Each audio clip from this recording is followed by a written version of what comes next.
I dag i Stens Kreative Værksted, så kan I blandt andet komme med på et kort roadtrip i den fede lede Toyota. Ja. Og samtidig med, så kan I også se, hvad der sker her i værkstedet i dag. Fordi i dag, så er en eller anden fjollegrund, så tager det totalt overhånd med at give alle mulige mærkelige ting lak.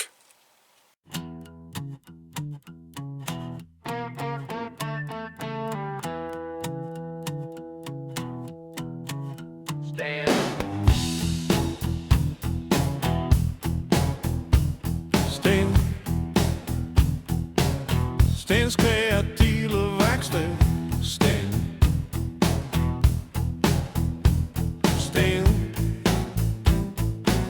Stens Kreative Værksted. Kreative Værksted. Kreative Værksted. Kreative Værksted.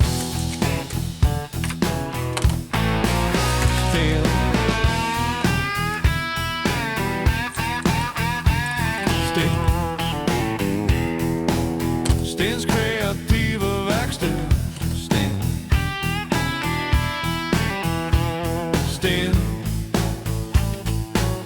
Stens Kreative Værksted.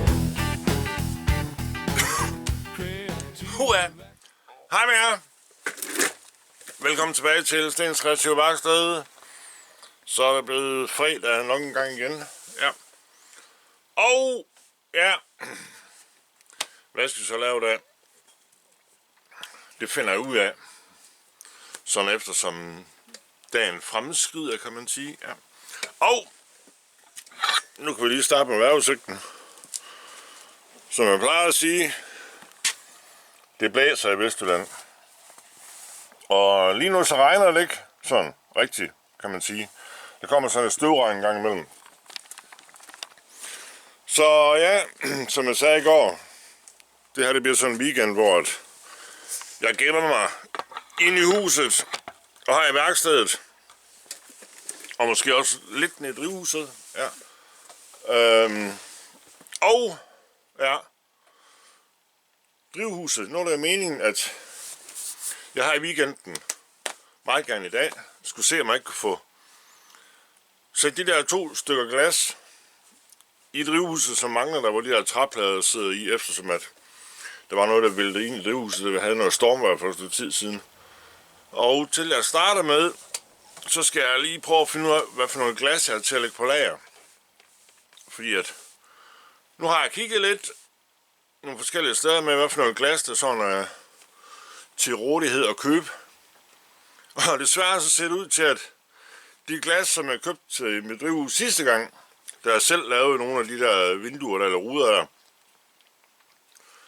det er ikke sådan lige til at få fat i mere.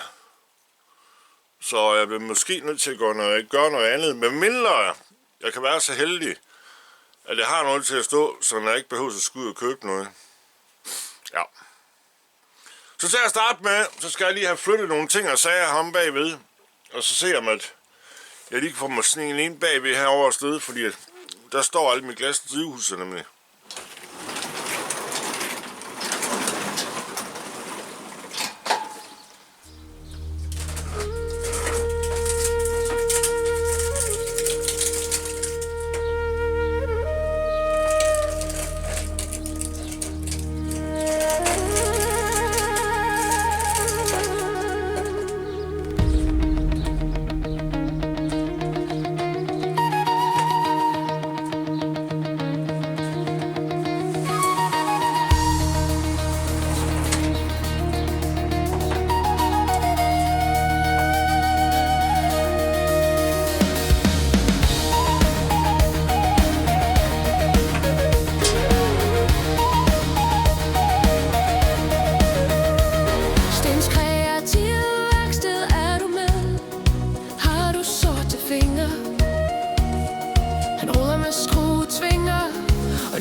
Nogle gange, så har jeg, eller så prøver jeg på at lave lidt styr på de ting og sager, som jeg har her i værkstedet.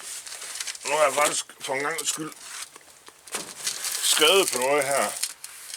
Glas til drivhus, der er i stykker, men 2 af dem kan godt bruges. Nu skal jeg så se, om der stadigvæk er 2 tilbage her i, der godt kan bruges. Og nu har jeg så faktisk også 2 stykker til at stå her ved siden af, som er det der i de originale mål. Og jeg tror faktisk ikke nok, at jeg havde haft 3, nu hvis jeg ikke havde stjålet den ene af dem til at prøve på at lave noget med på et tidspunkt, som så gik galt for mig. Nu er der nogen, der tænker på, jamen, hvorfor jeg vil gøre så meget bøvl ud af det der glas til en drivhus, hvorfor jeg ikke bare lige kører noget. Det er så fordi, at jeg er så heldig, at det drivhus, som vi har, der passer glasset ikke i almindelig standardmål, der er 61 x 61 cm. Fordi det glas, der sidder i vores drivhus originalt, det er noget med 61 x 45,1 eller andet centimeter. Og det har jeg så fundet ud af, at det hænger ikke sådan lige på træerne. I går så blev jeg sådan lidt glad, fordi der surfede jeg sådan lidt rundt inde på indianernettet. Og sidste gang jeg købte glas, det købte jeg i Bauhaus, men der købte jeg sådan nogle i overstørrelse, det var med 61 x 70 cm. Og så tog jeg et helt stykke og satte ned i bunden, og så op for oven der i væggen i drivhuset der, så satte jeg et andet stykke, som jeg så skar toppen af. Og det var sådan set fedt nok. Nu har jeg så bare lige fundet ud af, at Bauhaus, de fører ikke det mål i det glas mere. Nej. Og de fører så godt nok glasset i originale størrelse til mit drivhus, men problemet er så bare, at det er en bestillingsvare. Og efter hvad der står inde på deres hjemmeside, så vil det tage en uge, inden jeg kan få det. Så det gider jeg ikke rode med. Så nu vil jeg så prøve at se, om at jeg kunne være heldig, at der hernede i ligger et stykke glas, som der står på min fine seddel, der godt kan bruges. Fordi at så har jeg 2 andre til at stå, og så sætter jeg bare 3 stykker af det originale glas i, hvis ellers jeg lige har det. Nu skal jeg så lige have bladret igennem det her, fordi nu kan jeg se, at noget af det, som ligger øverst her, det er i hvert fald ikke sådan specielt godt i det. Der er knækket en masse hjørner af. Og noget. Fordi at nu, selvom at der måske mangler et lille bitte hjørne eller et eller andet, nu kommer den på, hvordan de ser ud, den ligger længere nede her. Så sker der sådan, så det ikke helt vildt meget ved det. Det er sådan lige før man skulle have handsker på til det her. Okay, nu har jeg lige igen flyttet lidt rundt på nogle ting og sager. Og fået noget af det der glas, jeg rodede med lige før, smidt ned i den anden ende af værkstedet. Se.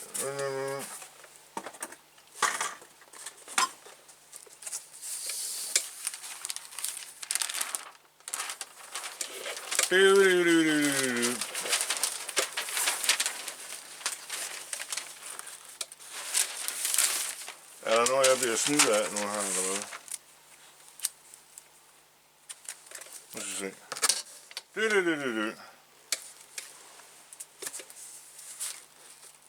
Nej, det var der ikke. Fordi nu har jeg, skal jeg tjekke det stykke, der ligger ned her. Nu har jeg et stykke til at lægge her, som er fint. Og nu ser jeg, at jeg kunne få fat i en. Så er en der. Og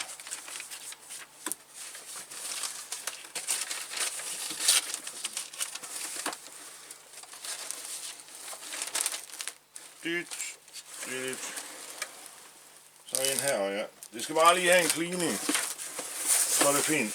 Og i min anden pakke, jeg rodede mig lige før, der fandt jeg et stykke mere. Som godt nok ikke er sådan helt rigtig fed, men nu er jeg så blevet enig med mig selv om at bruge den alligevel. Den står hernede. Fordi at, som måske kan se, så har den revnet lige herfra, og så herned til sådan cirka. På et eller andet tidspunkt, så revner det nok noget mere. Det kan man godt forestille sig. Men nu er jeg blevet enig med mig selv om, indtil videre, så bruger jeg de 3 stykker, som jeg har her. Fordi at nu herinde, så længe vi sætter os planlægningen går, som den skal, så skal jeg alligevel i Bauhaus på et tidspunkt og hente nogle ting og sager. Og så kunne jeg godt finde på, at bestille noget af det der glas, som har det rigtige mål, fordi så er jeg fri for at stå og skære i det. Jeg har så bare fundet ud af, at man bliver lidt snydt, når man køber glas i Bauhaus, fordi at nu kigger jeg på sådan nogle stykker glas, der er 61 x 61 cm. Og hvis man køber det i Bauhaus, så koster det en pris, og så får man en pakke med 4 i. Ja. Hvis nu man så køber det hjem og fix, så får man også sådan noget, der er 61 x 61, så får man en pakke med 5 i. Men det er så billigere at købe sådan en pakke med 5 i forhold til, hvad der er at købe en pakke med 4 i Bauhaus. Det forstår jeg ikke lige helt, men sådan er det nok. Jeg havde faktisk også overvejet bare at købe sådan noget der glas, der er 61 x 61, og så bare skære et stykke af. Men nu ved jeg jo stadigvæk helt, hvor dygtig jeg snart måske er til at skære glas, så det lykkes for mig hver gang. Men nu har jeg så lige hernede bagved hernede, der har jeg lige 2 stykker glas til at stå. Så kan jeg nu pille ud af den der pakke, som jeg havde lige før. Den ene af dem, der knækker sådan et helt stykke af i den ene ende, og det andet af dem, der er knækket noget af i det ene hjørne. Og nu har planlægningen at prøve at lege med det på et eller andet tidspunkt her i weekenden. Og så igen forsøge med at skære glas. Fordi nu har jeg købt den der helt nye glasskærer. Og der, jeg mener, der var et par stykker, der skrev til mig, hvor de så, at jeg købte den, at den er mega fed, sådan en der. Det finder jeg så ud af, om den er. Men det, som jeg egentlig skal skære glas til, det ville være fedt, hvis jeg havde haft noget 2 mm glas, fordi det behøver sikkert være så tykt, som det her drivhusglas, det er 3 mm. Men jeg har så bare ikke noget 2 mm glas, så på et eller andet tidspunkt her i weekenden, så gør jeg forsøget igen med at skære glas. Men nu fandt jeg lige de her 3 stykker her, så det er sådan så egentlig fint nok. Og resten, jeg skal bruge til at sætte i, det ved jeg, det har jeg. Men nu skal jeg lige en ting først, inden vi går videre med drivhus og værkstedet her og alt muligt andet.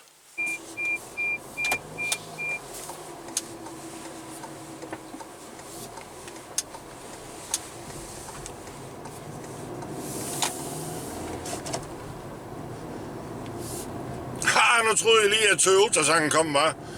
Ja, så er jeg på roadtrip. Lige kørt ud i indkørslen, ja. Fordi at nu er jeg lige blevet enig med mig, selvom jeg lige kører en tur til Hvidebæk, ja. Og i dag så er jeg heldig, at jeg kunne låne den fede led Toyota. Det kan jeg så ikke i morgen, men som altså nøjes med den lille Tapo Aygo. Og nu eftersom jeg lige skal til Hvidebæk, så har jeg lige smidt lidt skrammen bag i bilen, som er på genbrugspladsen med, fordi at jeg tog lige hurtigt nogle papkasser og noget andet skrammel, så lige smidt bag i bilen. Så det skal jeg lige af med på genbrugspladsen, inden jeg lige skal en tur forbi hjem og fix. Ja. Og nu når vi så lige er ude at køre, så kan jeg bruge tiden til at snakke lidt om nogle ting og sager, ligesom jeg plejer at gøre næsten, ja. Og noget af det, som jeg kan snakke om, det er, at nu der i sidste weekend om fredagen, da jeg var til åbent hus hos HMW Trading, så var der et par stykker, som spurgte mig om ting. Og der er der nogen, der har spurgt mig om før. Der var nemlig nogen, der spurgte mig om, hvordan kan vi støtte dig i det arbejde, du laver på YouTube? Og det kan man jo gøre på flere måder. Altså man kan sige, noget af det, som jeg synes, der er sjovt, den måde, som folk de støtter mig på, det er blandt andet ligesom den gave, som jeg fik af Preben Hovedskov i går. Det der nye kamera, som jeg skal lege med på et eller andet tidspunkt. Og det er noget, som jeg synes, der er rigtig fedt, når man får sådan nogle sjove ting og sager. Det behøver ikke at være sådan noget, der... Nu det der kamera har jo i sin tid ikke været helt billigt, men Jeg har også nogle gange fået nogle andre ting, som ikke koster så helt vildt mange penge, og der er nogen, som måske har haft til at stå længe, som de siger, det der er skrammel, det gider jeg ikke at have mere. Og så spørger de så mig, om jeg måske kan få noget ud af det. Ligesom jeg selv gør med nogle ting og sager, som jeg er til at lægge i værkstedet, som jeg så kigger på og siger, det der, det gider du ikke at gemme på mere, så forærer jeg det væk til nogle af jer, som kigger med her på YouTube. Og det synes jeg, det er rigtig fedt at gøre tingene på den måde. Så på den måde, der kan man støtte mig, men en anden ting, som man også kan støtte mig med, det er jo med at abonnere på min YouTube-kanal, og så kommer nogle tommelfingre til min video. Og der er rigtig mange, som abonnerer på min YouTube-kanal, og også rigtig mange, som kommer med en tommelfinger til nogle af mine videoer. Der er også mange, som skriver nogle fine kommentarer og alt muligt andet, og det er rigtig godt. Men nu har jeg... Måske så er der nogen, der har lagt mærke til nu her det sidste stykke tid, så har jeg lavet lidt om på den måde, som jeg laver mine videoer på. Ikke sådan helt vildt meget, men jeg har lavet lidt om på det. Og det har jeg så gjort for at måske gøre det sådan lidt sjovere at se mine videoer, så også fordi, at det skal ikke være det samme hele tiden. Men en anden ting, som der er nogen, som kan støtte mig i, det er at dele nogle af mine videoer. Nu hvis I ser en video, som den anden synes, den er rigtig fed, der fortæller han måske noget næsten interessant, så kan man jo dele mine videoer på YouTube, eller ikke på YouTube, på Facebook og alt muligt andet, hvis man synes, det er sjovt. Der er så nogen, der er lidt bange for at gøre det, fordi de tænker, at nu det er hans video, og han har lagt op på YouTube, men lige så snart jeg har lagt en video op på YouTube, så er det ligesom over med, det er mig, der ejer indholdet, fordi så YouTube, de gør med det lige, hvad de har lyst til. Og YouTube, de fremhæver jo den gang imellem, og nu har jeg kunnet se af det sidste stykke tid, at det der med, at YouTube fremhæver nogle af mine videoer, sådan at der er nogen, der synes, der er flere, der kommer til at se dem, hvis de synes, det er sjovt at klikke på videoen. Så det går faktisk rigtig godt på den måde der. Og en anden ting, som jeg også kan se, det er, at der er kommet rigtig mange nye seere med her det sidste stykke tid. Men desværre så er der ikke ret mange af dem, som abonnerer på min YouTube-kanal. Og det er noget af det, som gør, at det er sjovt og det er spændende, det er, hvis man får nogle abonnenter. Og det er jo så også det, der er sjovt og spændende for nogen, som kommer og kigger på ens YouTube-kanal udefra. Så er der måske nogen, der synes, det er lidt sjovere at kigge på og se på en YouTube-kanal, der har måske 7.000 abonnenter, i stedet for en YouTube-kanal, som kun har 5.000 abonnenter. Men der er så rigtig mange, der siger, hvad koster det så for at abonnere på sådan en YouTube-kanal? Og af en eller anden grund, så er der så mange, der ikke ved, at det er sådan set egentlig helt gratis at abonnere på sådan en YouTube-kanal. Det forudsætter jo så bare selv, at man har sådan en YouTube-konto. Og så er der også nogen, der tænker, en YouTube-konto, så koster det også penge. Det er jo så det, der er fedt, i hvert fald indtil videre med YouTube, det er, at i hvert fald den måde, som jeg gør tingene på, så er det gratis, så koster det mig ikke noget. Og nu hvis der er nogen, som godt kunne tænke sig at støtte mig i det der, så er det også igen, det er helt gratis at oprette sin egen YouTube-konto, og også helt gratis at abonnere på en YouTube-kanal. Og det gør jo så, at også nu hvis man klikker de rigtige steder på mine videoer på min YouTube-kanal, så gør det jo så også det, at hver eneste gang der kommer en ny video, så får man sådan en lille besked om, nu har ham der fjollerækken fra Vestjylland lagt en video op igen. Fordi der er også nogle gange, så er nogen, der skriver til mig og spørger, hvad, kan du ikke lave en video om det og det?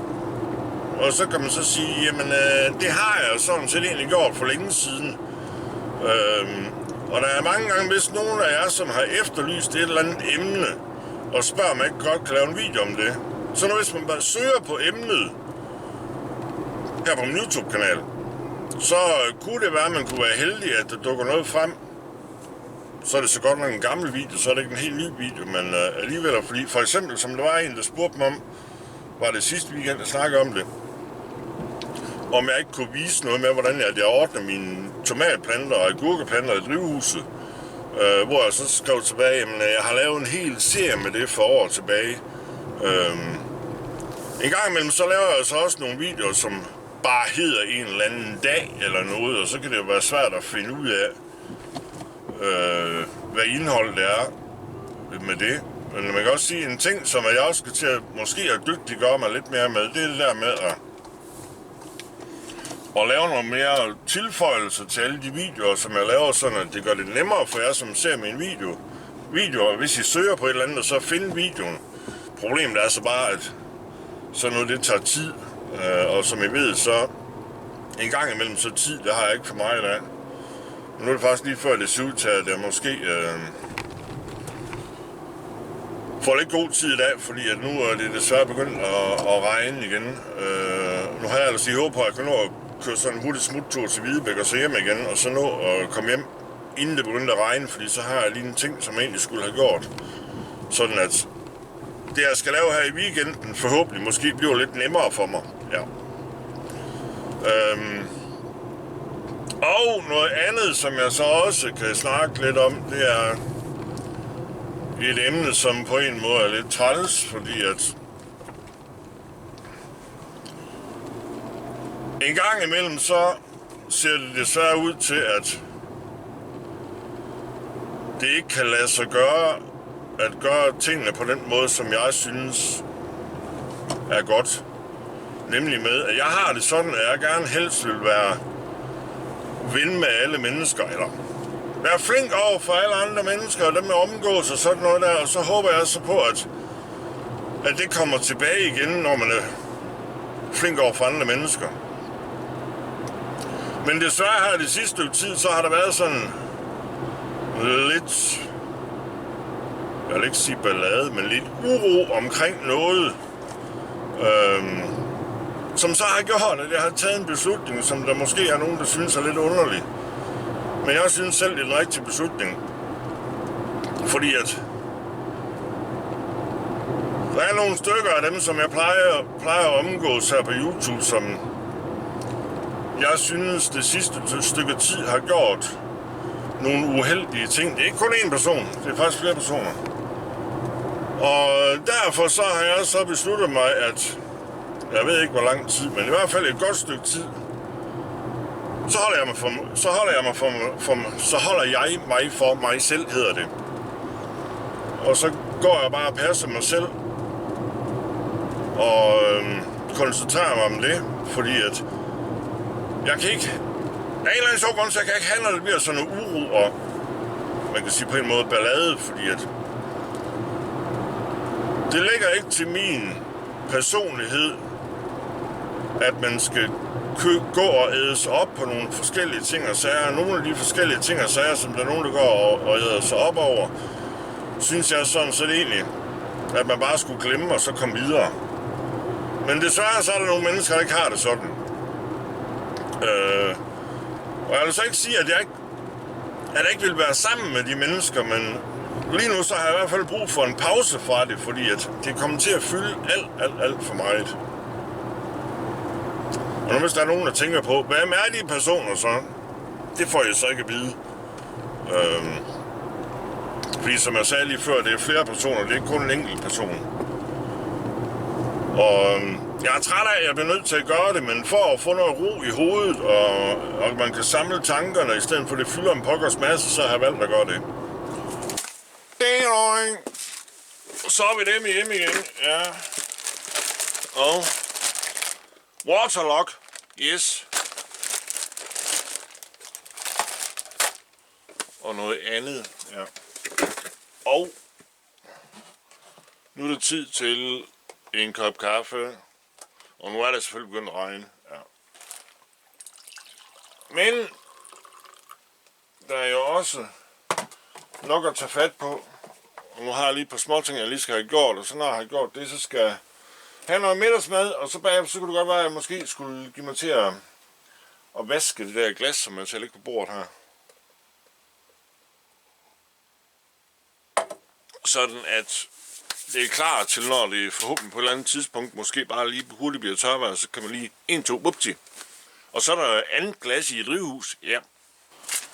Okay, så er middagspausen over, ja.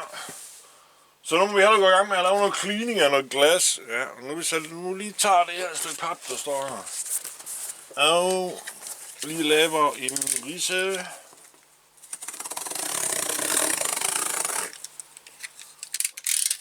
Og så lige gør sådan her.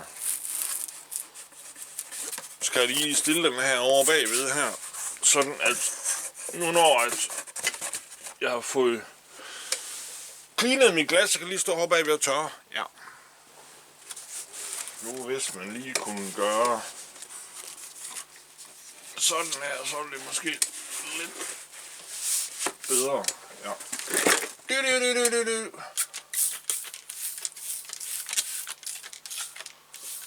Så vil jeg se, hvor rent jeg kan få det. Bare det bliver sådan nogenlunde rent, så er det også fint nok.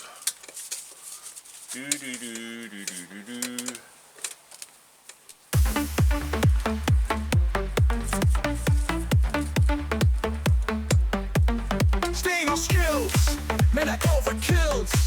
Om på maskiner med batteri, kan det sidste nye skrig. Hans værksted, hvor han blandt andet tester maskiner til hver dag og bygge fester. Sten laver gerne en kasse til fugle, ja han kan en masse. Fredag, lørdag og søndag, YouTube i bedste sendelag. Man kan regne med dem, når der er hygge, tam, tam. Trip og et flip, du. Og så er det sikkert, du tænker blæser for pelikaner, troldhed og større, du aner. Peter fra HMWI, geotest maskiner som CNC. Her er traktor, mosegris, kom på sit kønne vis. Hvor gang du nu vil bygge videoer, du laver med et specielt hygge. Sten laver gerne en kasse til fugle, ja han kan en masse. Fredag, lørdag og søndag, YouTube i bedste sendelag. Man kan regne med ham, når der er hygge, tam, tam. Roadtrip og et flip, du. Og så er det sikkert, du tænker blæser for pelikaner, troldhed og større, du aner.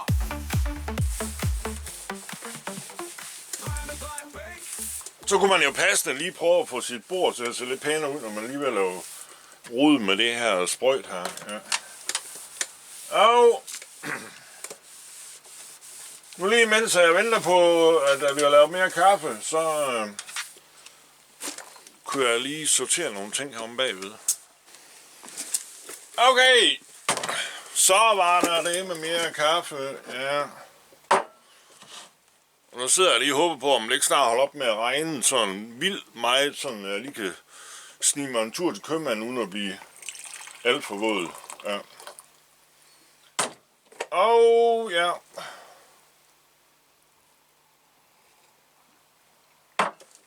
Nu fik jeg lige ryddet lidt op herovre bagved også. Det var faktisk en helt rar.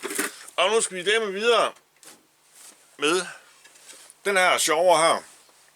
Ja. Og en eller anden funny grund, så er det taget sådan en underlig udseende farve her, men der var vist nok noget med, at den her den har lagt hen i den anden ende af værkstedet, hvor der godt kunne være chancer for, at der måske er kommet lidt olie på den, så det er nok derfor.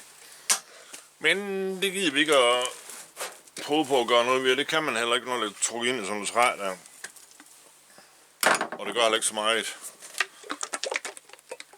Og nu skal vi have gang i noget, ikke skibslak, men bådlak. Ja. Det er sådan cirka det samme, tror jeg. Selvfølgelig så er nogen, der vil sige, der er forskel på en skive og en båd. Ja, det ved jeg godt. Det var bare for sjov. Fordi ja, som jeg sagde sidste gang, da jeg rådte med det der, når jeg alligevel skal have et eller andet lakeret, så kunne jeg lige så godt tage den der med.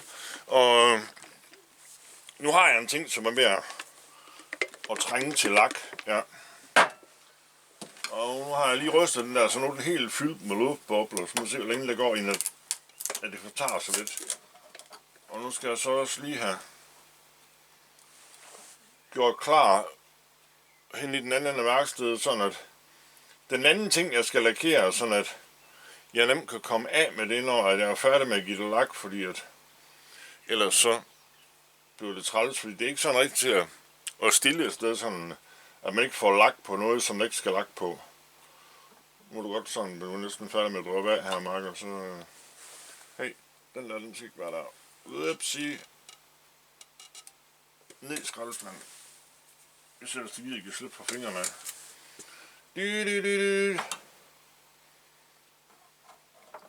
Den får lige lov til at lægge der lidt. Ja.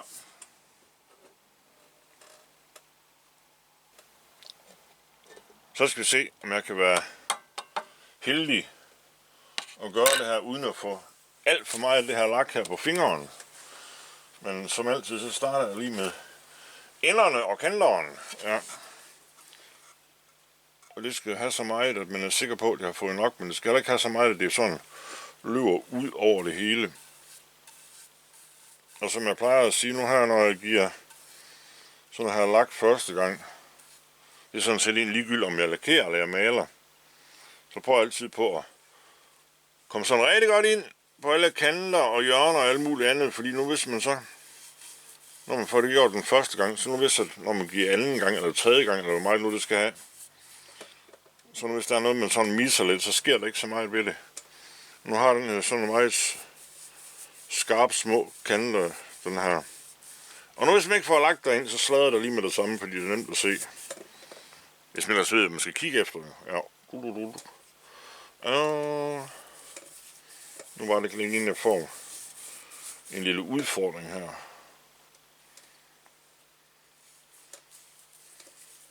Med hvordan jeg lige skal holde den, når jeg skal give lagt på den sidste side her, uden at få lagt på mig selv. I hvert fald ret meget.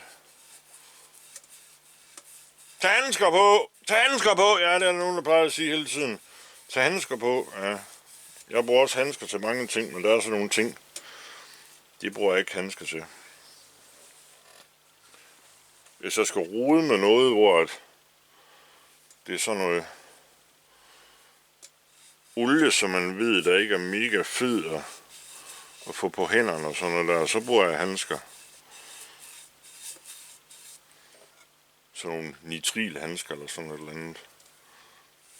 Men de sidste mange år, så er jeg faktisk begyndt at blive rigtig god til at bruge handsker. Det har jeg ikke været sådan for år tilbage.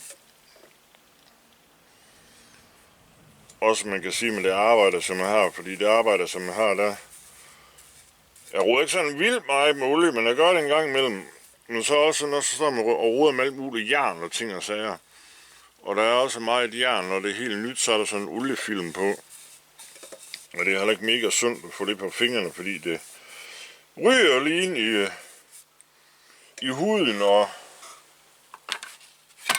ind i systemet, resten af kroppen. Der var lidt lagt på fingrene der. Sådan. Så er det sådan set bare at køle især ovenpå her.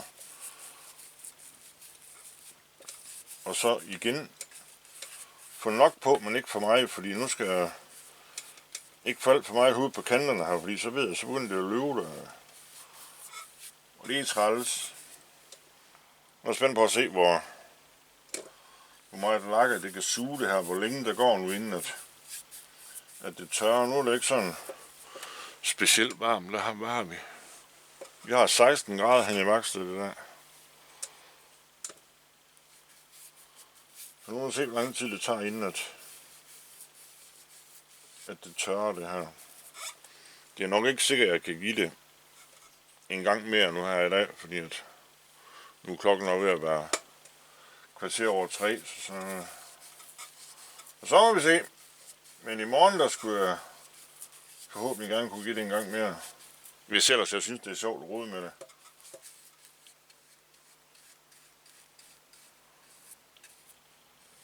Sådan. Nu kan man så rigtig begynde at se, hvordan farven på det her show her kommer til at se ud nu, fordi at nu vil farven på det her vil ikke ændre sig vildt meget, jo flere gange lak jeg giver det, men man får sådan en, jo flere gange lak man giver det, jo bedre får man sådan en dybdeeffekt i det her, med de forskellige farvenuancer i årene på træet og sådan noget.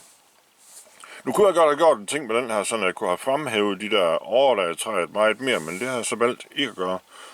Men jeg tror nok, at det her skal blive rigtig fint det her. Nu er jeg spændt på at se, hvordan det ser ud, når den begynder at tørre op, den her. Så er der også der, om den måske lige skal, nu når den er tør, om hvor meget træet rejser sig, hvad der sker, om den måske lige skal have sådan en let slibning et eller andet. Det nu lige der med, om den kan være i billedet. Fordi at nu har jeg lige fundet den her frem, ja. Den har jeg set mange gange, når jeg går og piller rundt ude i haven. Og som så mange andre ting, her i mit værksted, så er der en sjov historie med den her. Eller, det går også an på, at man synes, det er sjovt, ikke? Fordi at den nederste metaldel af den her, den fandt jeg ude i haven. Der hvor jeg købte huset. Eller det gik faktisk et stykke tid. Det gik nok. Nej, det gik nok faktisk et år. Ja, fordi at nu købte jeg huset om sommeren. Faktisk omkring min sommerferie. Og der hvor jeg købte huset, det var jeg så heldig, at alle hækkene, de var lige nyfriseret af en eller anden sjov grund. Ja. Så det var så først året efter, at til at klippe hæk. Og så dengang, hvor jeg var ved at klippe hæk, så kom jeg på bagsiden af den der store rhododendron, vi har til at stå ude i haven. Og så kom man til at kigge ind under den der rhododendron, så sad den her metaldel her nede i jorden. Og så tænkte jeg, den skal ikke være der. Og så smed jeg den så ind i carporten, som jeg havde på det tidspunkt. Og så fik den lov til at lægge der, jeg ud hvor længe. Så på et eller andet tidspunkt, så kom jeg forbi det her skaft her, som faktisk egentlig vist nok er til en eller anden ting. Det er ikke til en greb, og derfor så passer det heller ikke sådan helt 100 det her. Nu har den passet bedre, end den gør nu, men nu er den så stået udenfor i solen i nogle dage, så den bliver mega tør. Og den her, når den bliver mega tør, så bliver det her sådan lidt nadallerværk. Fordi så fylder træet mindre hernede. Den er også blevet lidt slidt hernede, fordi det nogle gange giver sig lidt det her. Nu vil jeg lige give den noget laks, så på et eller andet tidspunkt, så skal jeg lige have lavet det lidt sjovt med det her, fordi at så skal jeg have lavet mig en tynd liste, eller så skal jeg have fundet mig et tyndt stykke fladjern. Og så har proppet ned, have bolden herud, og så har proppet ned hen på bagsiden, så det kan kiles rigtig godt fast. Fordi nu den her den stykke metal, der sidder her, det er sådan en kileformet det her. Så skal jeg have et stykke træ, så man kan få lidt ballert ned i. Og så få boret et nyt hul igennem, og så få spændt den her bold her igen. Og så ser man det ikke bliver lidt bedre. Man kan stadig godt bruge den sådan, som den er, så det er bare træls, men hvis man har sådan nogle ting her, så er det sådan noget ledløs noget, så og jo mere man går og roder med den, jo større bliver det hul herinde også, jo mere slidt bliver den hernede. Så på et eller andet tidspunkt, hvis man ikke gør noget, så knækker skidtet, ja. Men ja, nu er det sådan set meningen, at jeg lige prøver, at man kunne slippe afsted med også at få den her givet noget lak, fordi at det er den ved at trænge til. Der er måske nogen, der kan huske, at var det sidste år, at det også gav den noget lak. Og så er der nogen, der siger, at sådan nogle ting og sager med træskaft og sådan noget på, og det skal man ikke give lak, fordi at det er ikke sjovt, når det er glat, sådan der for ens hænder. Men nu bruger jeg altså altid handsker, eller næsten altid handsker. Det er ikke altid. Næsten altid handsker, når jeg går rundt ude i haven. For ikke at stikke fingeren på nogle sjove ting og sager. Så er det sådan set egentlig lidt ligegyldigt. Også fordi jeg synes, at det ser fedt ud, den lige får noget lak sådan her. Fordi at igen, så kommer det til at se spændende ud med, at det fremhæver ordentligt i træet, som er sjovt. Og så nu, hvis ellers den hængte op på væggen, den her, så ser det også sådan lidt mere sjovt ud, at det ser lidt pænt ud. Og der så er mange af mine andre haveredskaber, som overhovedet ikke ser pæne ud. Men det kan så også være, at jeg måske gør noget ved det på et eller andet tidspunkt. Som jeg sagde lige før, nu har jeg sådan lidt en udfordring nu, at jeg er færdig med at lakere den her, fordi man kan ligesom ikke rigtig stille den op af et eller andet, uden man får lagt på det, man stiller den op af. Men nu har jeg så forberedt en af skruestikkene henne på den lange filbænk hen bagved. Så nu er planlægningen, at nu starter jeg herovre fra, så kører jeg nedad, og så til at sige, så holder jeg den hernede, og så går jeg hen, og så sætter den i en skruestik bagefter. Den er bare ikke sjov at holde sådan i længere tid, den her, fordi at den vejer lige lidt mindre jern deri. Men det er en super god greb, den her, når man skal grave trærødder og sådan noget op, hvis man har noget af det, eller også, jeg tror faktisk, var det ikke i sidste weekend, jeg brugte den, hvor jeg havde den der kæmpe store ukrudtsplante, der stod over i hækken, så er sådan en her mega god til lige at jage ned i jorden ved siden af, så lige løsne det lidt op. Nu har jeg så også en anden greb, men det er sådan en, hvor det er bare sådan en ganske almindelig greb, kan man sige, hvor det man kalder for en, der er nogen, der kalder det for en spredegreb. Og den har jeg også prøvet at bruge til sådan nogle ting engang, men også til at grave sådan nogle små træer sådan op, men det skal man ikke gøre, fordi at den bøver, ja. Nu er der sådan en fin fiskkasse, hvor der er sådan et metalskaft på, så den er faktisk godt ved at være vildt gammel, så den er faktisk holdt rigtig godt. Men de her fregner hernede, det er sådan noget tyndt, når de laver det, så man skal ikke tage ret hårdt fat, så bøjer de. Det er så også fordi, at men måske bruger det til en ting, som det ikke er beregnet til. Når du sagde lige før, at inden jeg gjorde det her, man måske skulle give den her noget patien i væske, var, så havde den kommet til at se rigtig sjov ud. Men det er for sent nu.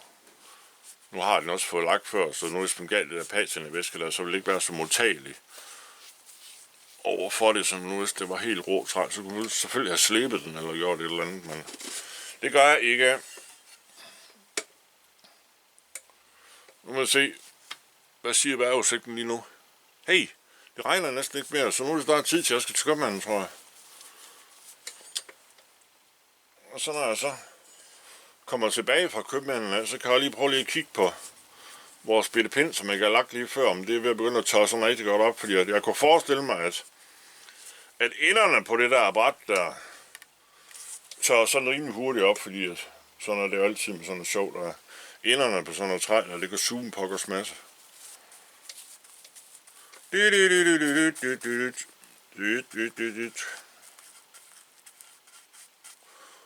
er vi næsten ved at være der. Det går faktisk lidt naller at stille den her på sine lår. Og en eller anden funny rund.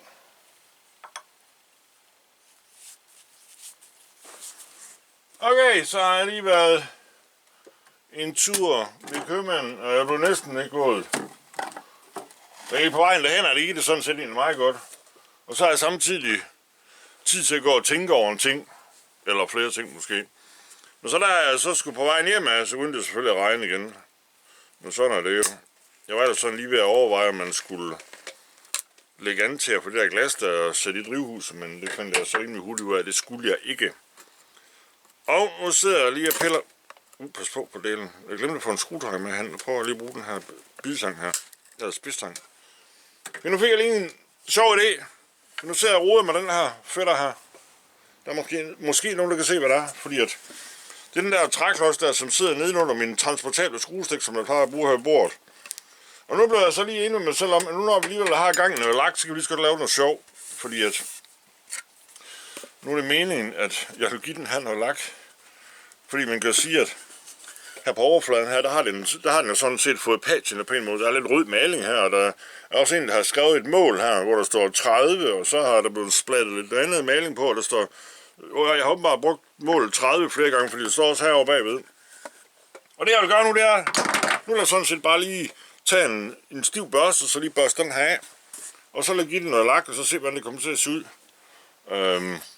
Ikke sådan, fordi jeg selvfølgelig kommer det måske til at holde lidt bedre, men det er også bare sådan for sjov skyld og narstreg, også for at se, hvordan det kommer til at se ud.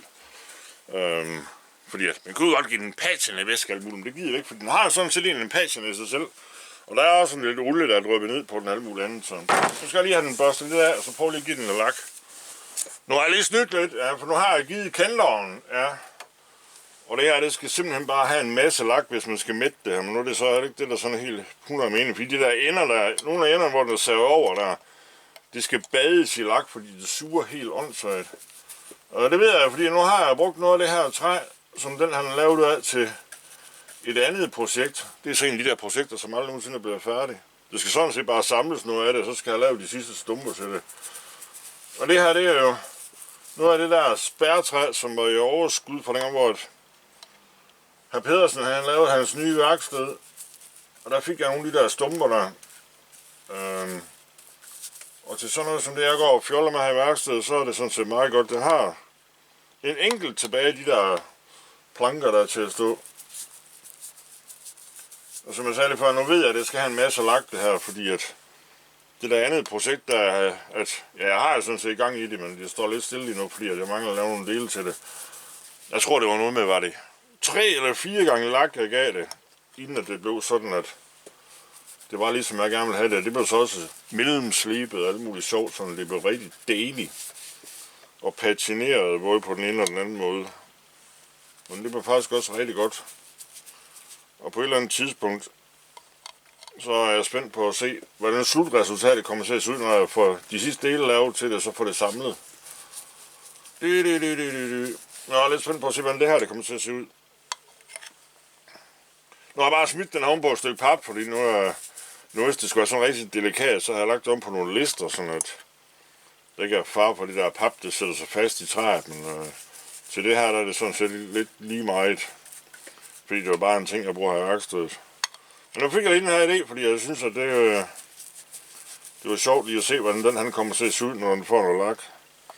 Og grunden til, at jeg egentlig lige fik den her idé, det var så fordi, jeg kom lige til at tænke på, af en eller anden sjov grund, så kom jeg til at tænke på et boligprogram, som jeg så for snart mange år siden. Jeg kan ikke huske, om det var på DR eller hvad det var.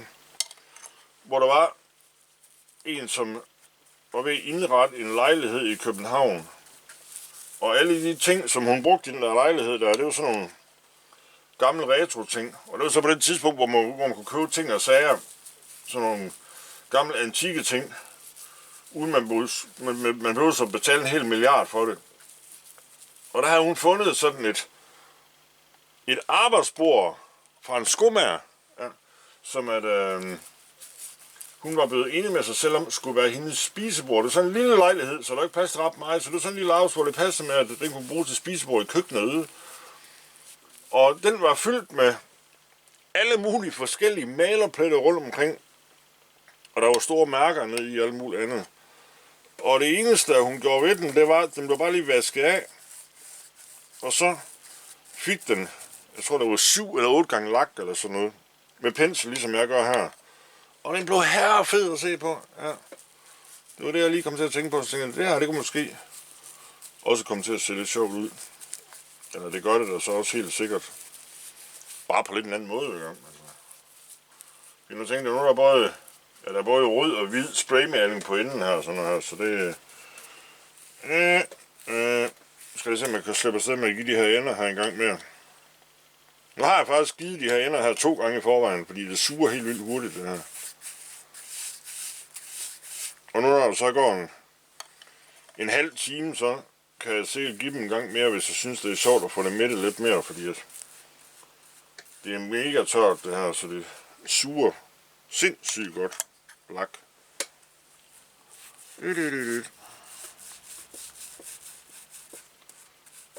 Hvad så? Kan vi snedigt nemt lige komme til at vende dig her, uden at få alt det, jeg nu har fået smidt på bordet og smidt ned på gulvet. Sådan. Ups.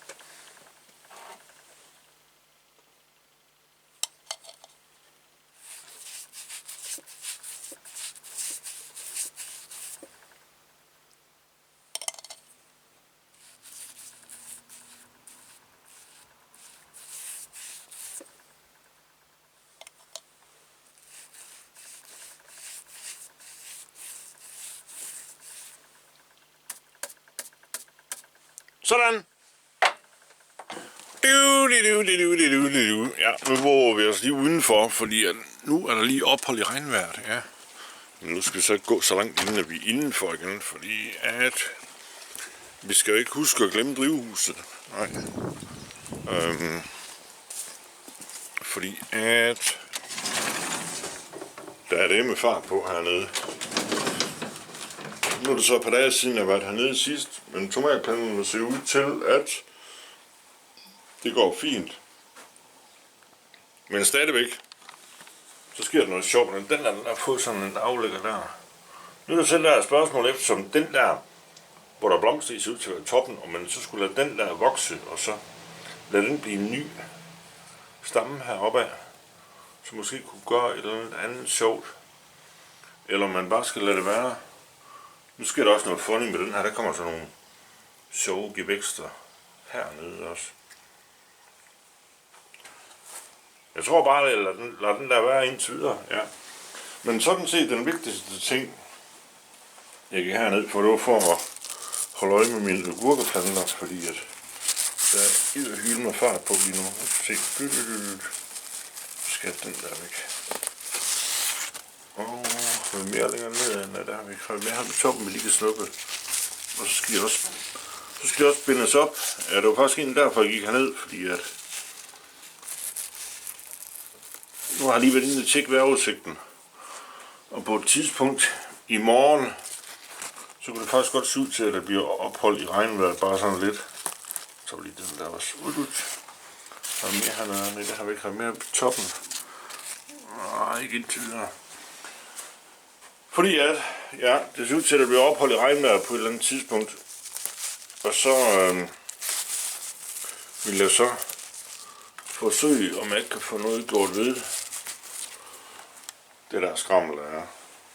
Men nu skal jeg lige have bundet de her agurkeplanter op, sådan at de sidder rigtig dejligt, for de vil være sådan lidt lange i det. Og nu skal jeg lige se, om jeg skal have nogle flere af mine ledninger sat på her. Ja.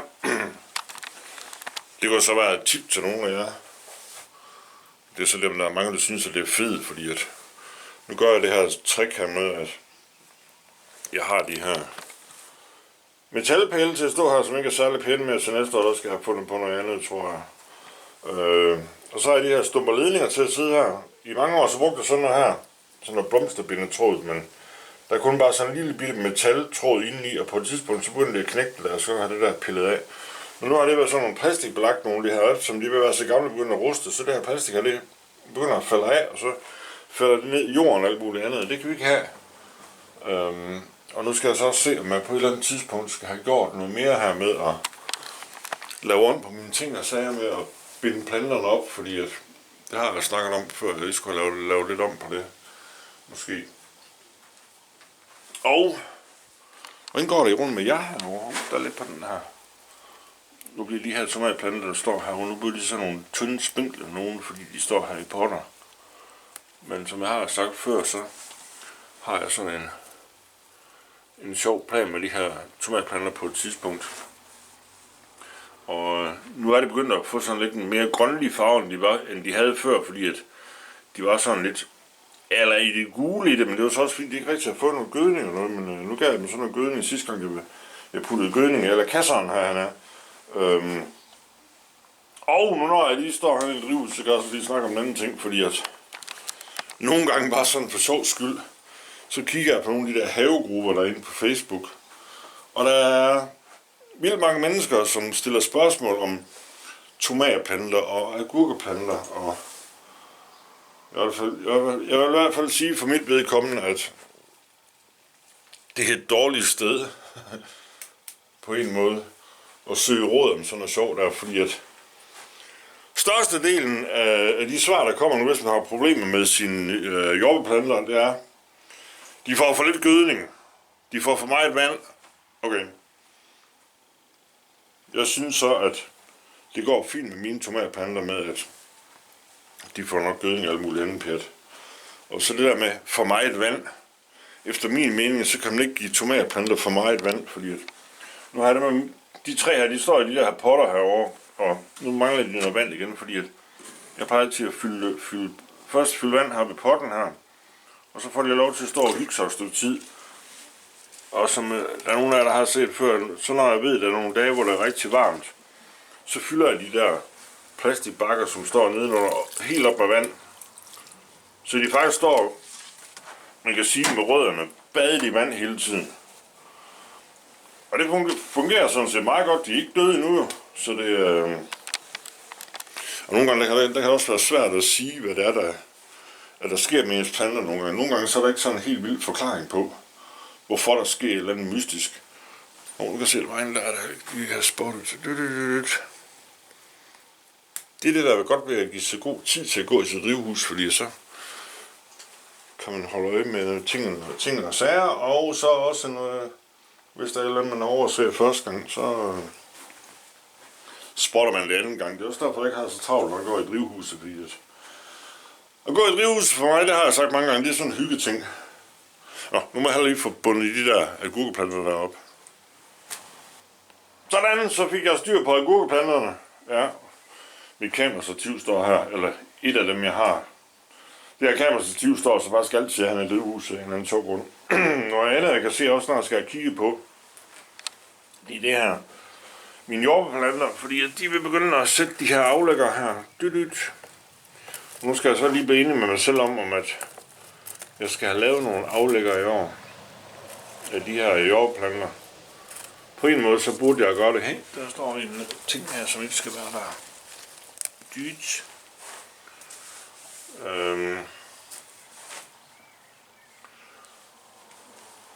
Fordi at det kunne måske godt være, at nu plantede jeg jo alle de her jordbærplanter om i år.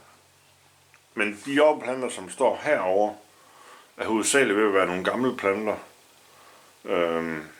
Og man kan sige det her med at have jordbær i drivhuset, som jeg har, det er jo ikke noget, der giver sådan helt vildt meget, eller mange jordbær, men det giver lidt en gang imellem. Og nogle af de jordbærplanter, som jeg har, nu ved jeg ikke, hvad de hedder. Det var nogle, der fik min far for mange år siden. Det er så nogle, der kommer sådan nogle små jordbær, som er vildt søde. Og hvis der ellers er nok af dem, så er de hammer gode til sådan en, man kan sige sådan en ekstra snack-ting, hvis man skal have vaniljeis eller sådan noget. Ja. Så det er meget godt. Men en ting, som jeg lige kommer i tanke om nu, at jeg måske lige skulle lure lidt på nu her, mens det ikke regner ret meget, det var, hvordan det går med vores vindrue træbusk om på den anden side af huset. Det er faktisk ved at stå tid siden, jeg kiggede på den sidste. Det var sådan set meningen, den jeg skulle prøve, om jeg kunne få den trimmet sådan lidt i år, i forhold til, hvordan det har været de sidste mange år. Fordi at de sidste mange år, der er det bare ved sådan en uhæmmet klipning af den gang imellem, når den blev alt for voldsom. Men sådan en, den skal jo, hvis man skal have rigtig have noget ud af det, så skal man gå og trimme sådan fætter hele tiden. Faktisk lidt eller ligesom tomater og agurker og sådan noget, at man skal være over det hele tiden, for ellers bliver det bare sådan en kæmpe stor grøn bombe. Efter at jeg inspicerede vores vindruetræ, busk, noget et eller andet, så inspicerede jeg lige mit lakarbejde og fandt ud af, at den der pind der, hvor der skal sidde teskiver på der, den er ikke klar til, at den kan få mere lak i dag. Men den her sjove her til skruestikken her, den skal have til hele oliefyret, fordi at de suger helt åndssvagt, det her træ her. Og nu kan det faktisk egentlig godt være, at det ikke var sådan specielt længe, inden jeg skal anskaffe mig en dåse mere af det her fælge bådlak her, fordi at den begynder at blive lidt slunken i det, ja.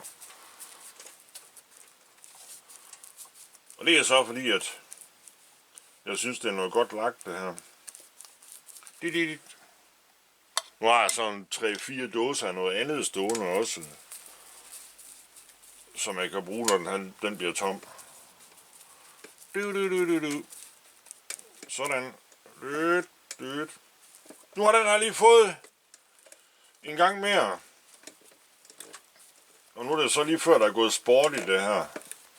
For at se, hvordan man kan få den her til syvende, hvis den får en ordentlig røvfuld lak. Og nu kan jeg forestille mig, når der er gået omkring 3 timer eller sådan noget, at den så kan tage en tur mere. Så derfor så putter jeg lige penslen her ned i posen igen her. I det andet hjørne. Ja, i det andet hjørne. Og så lige...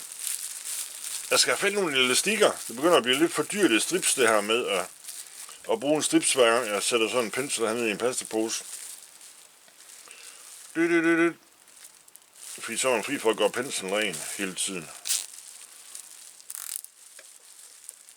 Sådan. Så nu når der er gået omkring 3 timer eller sådan noget, nu her senere, så kan det være, at jeg hopper ud, og så giver den en gang mere. Og i aften, så skal fru Hansen på arbejde, så jeg er alene hjemme sammen med pigerne, så det kan godt være, at jeg måske snart skulle lukke ned herude for værkstedet, fordi at der var vist noget med, at jeg skulle hjælpe med at lave aftensmad. Ja. Så det var det, der var i dag, at vise fra Stens Kreative Værksted, og indtil næste gang, som er dem hygger. Hej!